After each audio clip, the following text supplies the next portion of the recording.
大家好，今日我想討論下2026至2027年度巴士路線計劃。首先，我想講下 93K 同 95M 嘅改動。今年想將 93K 縮去翠林村，代替 95M， 跟住就加啲分段收費，仲衰過上年。上年可以去埋寶林，如果實施咗，就冇咗油麻地同九龍灣去寶林嘅乘客，不如直接將 95M 同 93A 合併，改為寶林去牛頭角循環線，經康盛花園總站、秀茂坪同觀塘碼頭仲好。第二，我想講下 290A， 會搭依個特別班次嘅人應該會好低。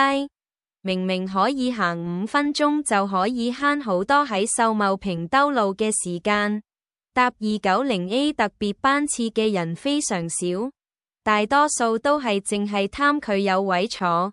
第三，796X 諗住改行啟德隧道同埋變成循環線，首先去咗紅磡同黃埔，再返土瓜灣同埋將軍澳。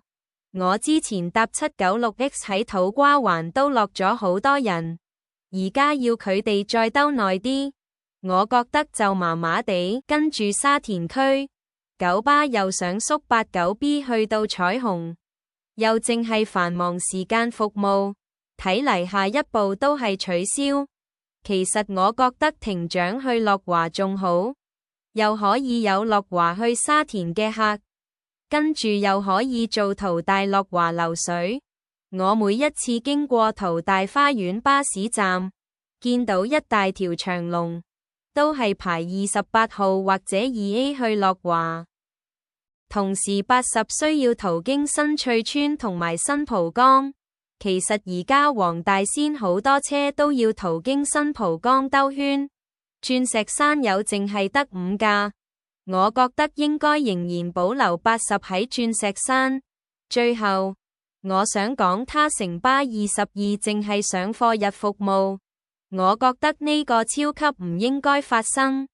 我明白喺又一城好少人上車，但係如果冇咗22去 MegaBox， 麗晶同啟業嘅居民車程耐好多，22可以一齊直達係有優勢。